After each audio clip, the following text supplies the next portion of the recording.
The State Line Sports Hour with Dave Schmidt and Matt Nestor. From the IHSA, Matt Troha. How you doing, Matt? I'm doing great. How are you guys doing? Back in the saddle again, I see, huh? Yeah, what happened to the summer? I know, it just went. Thank you for what you guys do, because I do a lot of these radio shows, and you guys are very well informed, and you give us a chance to state our perspective, and I think you guys bring a good perspective to all the issues, so thank you. Saturday mornings at 7 on News Talk 1440 WROK. You're tuned into Rockford's most listened to local sports show. This is the State Line Sports Hour with Dave Schmidt and Matt Nestor on News Talk 1440 WROK. Good morning, everybody. Dave Schmidt, along with producer Tom Warner. Matt Nestor has the day off. Hopefully he's not lost in the fog. We're going to get right into this, but we're having a great opportunity today. We're getting to talk to Rockford Lutheran Executive Director Don Gillingham. And Don, good to have you on the show today. Yeah, soon as, are we ready yet, Tommy, there? Okay, hey, Don, how you doing? I'm doing well. I'm glad to keep you company now that Matt's gone for the day. Yeah, you know what? We may just do the whole rest of the 45 minutes. How's that sound? As long as the cell phone holds out. I'm sitting in the backyard listening to the birds and kind of in the fog you talked about. Yeah, are the birds doing the rain songs? I always hear them at my house. I can always tell when it rains a certain bird starts singing. I'm getting that kind of sound out there? I'm not quite that skilled in bird talk.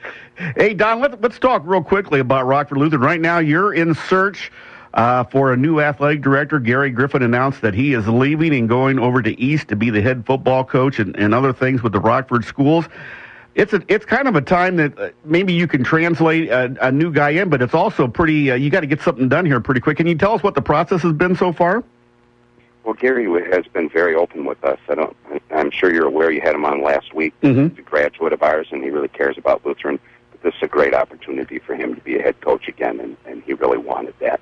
And Aaron Jarrett, the superintendent of 205, is also a graduate of ours and former teacher, so he knows talent, and unfortunately knows where to go to get it. So we've had our eyes open for a while, and right now we just closed accepting applications. We have 14 applications for people who are looking to take over the job. We're going to do interviews next week, and hopefully we'll get moving and find the right person, do background checks and all of our due diligence, check the references of people, and get somebody in place certainly before the middle of June. And you know that Gary Griffin there, with all that stuff, it just seems like it was kind of like the rumors were out there already. I mean, it gets out there, so it puts a lot of pressure on everybody. Back in the old days, we didn't have all that with the internet, with people throwing stuff out and TV guys, so it does make it a little difficult. But the nice part was that everybody was open amongst each other, but they still kept it under the lid until it was official.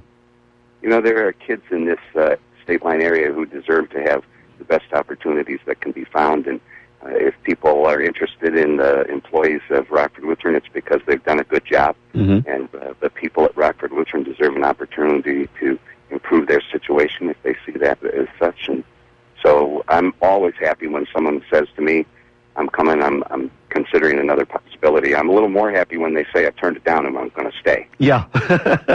When you look at it, Rockford Lutheran has been one of the most successful athletic programs in the area. Your basketball program, your football program. I know girls have had some things with soccer. Also, you started a new volleyball program for the boys. Natalie Olson did a great job. I was able to be around that a lot.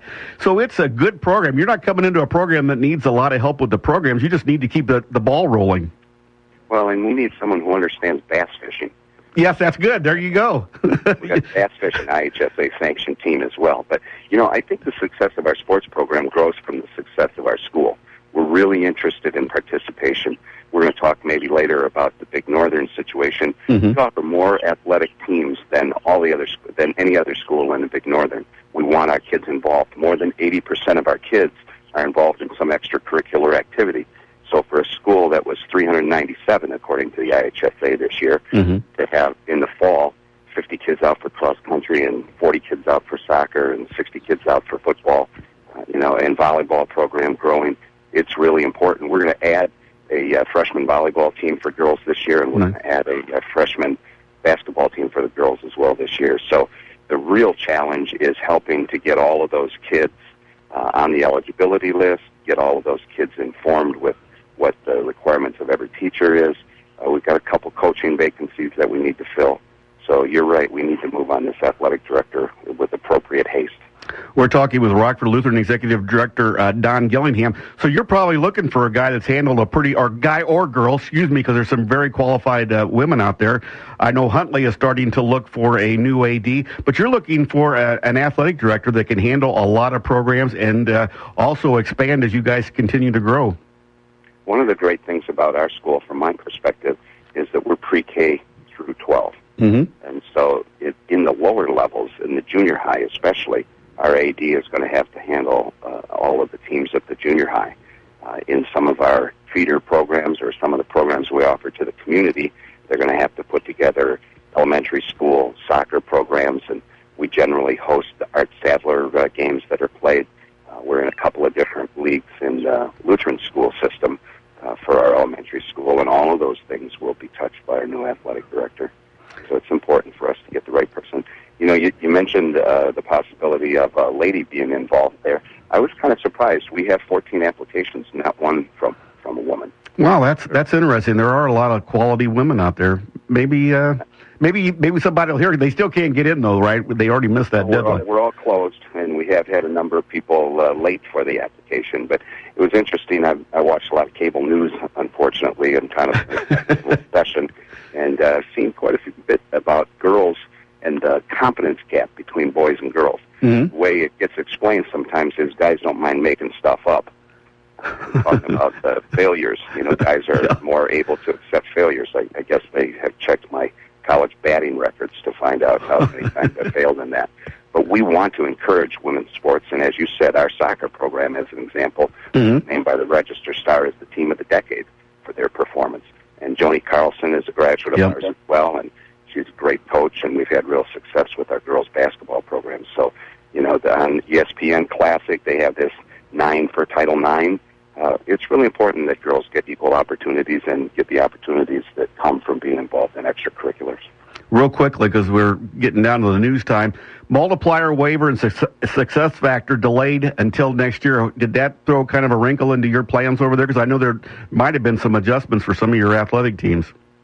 We had talked about the possibility. Tom Guzzi is a great diplomat, and he had talked to the IHSA about the possibility that since we won our first state trophy in 2A and won the second in 3A, that this never really was designed to drive someone like us with 400 kids into the 4A. Mm-hmm. And so while it was possible and we were ready for it, we were hoping that we would stay 3A.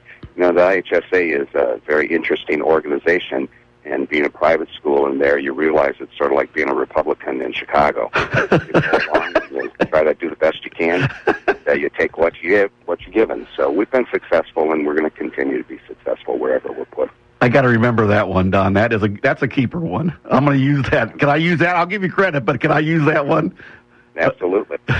Hey, before we let you go here in a little bit, the Big Northern Conference, you mentioned that Richmond Burton announced on Wednesday or Thursday that they were going to leave for the new Kishwaukee Conference. Johnsburg is meeting Tuesday night to decide who is just coming back in. Does that cause you guys to scramble a little bit as Rockford Lutheran, because you're going to have a couple schools from the east still left there that you have to worry about? Conference affiliation is really important in high schools. And what we always have to remember is the interest of Johnsburg or the interest of Woodstock or the interest of Marengo is not the corporate interest. And those schools need to be free to pursue their own interests. Mm-hmm. And if you're at Johnsburg, going to Rock Falls isn't the most fun thing you're going to do. And I know that there's a lot of mileage difference. So it's kind of logical that Kishwaukee Conference would grow. On the other hand, from our selfish interest, we love the Big Northern.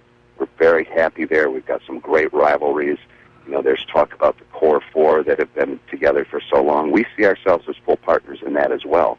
And so whatever happens, we're dedicated to being part of the Big Northern. Next year, Rockford Lutheran will be the head of the Big Northern, and I'll be taking the position of president of the Board of Control. I'm anxious to learn from the others how we can put together a conference that has great competition, great feel of Friday night bratwurst at Rockford Lutheran and pork chop sandwiches. There we go. When we go to Winnebago, we have a great time, win or lose. And when we go to Stillman Valley, it's the same thing. So we want to stay in that conference and do whatever we can. As you said in the lead-up to this, odd-numbered conferences, even though 40% of all the conferences in the state are odd numbers, are a real problem for athletic directors. and a real problem for football scheduling. And conferences essentially are for the benefit of football. And when you take over, we're going to bring you in and we're going to talk for the whole time about that. Would that be okay? That'd be great. Anytime you want to talk, you've got the number and you can give me a call. Also, Pam Kellen does a nice job. She takes care of me a lot of times with the PR. Tell her thank you, would you? We will. And just to let you know, the people in the community appreciate that you're talking about kids. You're talking about how we can make the environment better for our kids' competition. And if the people pay positive attention to high school sports, they're going to get a great return on their investment. Thanks, Don. This segment has been brought to you by the following supporters of StatelineSportsHub.com. Lincoln Rental and Sales, Visconti Computers, Vintage Zone, Global Waterproofing, Rockford Lutheran, Asha Salon Spa, Independence Village, and Advanced Chimney Systems. Also brought to you by PC Tech 2U, Bishop Lane Retreat Center, City Body Shop, S&S Recycling, the Rockford Area Illini Club, North Point Terrace, and Tussing Tile and Flooring.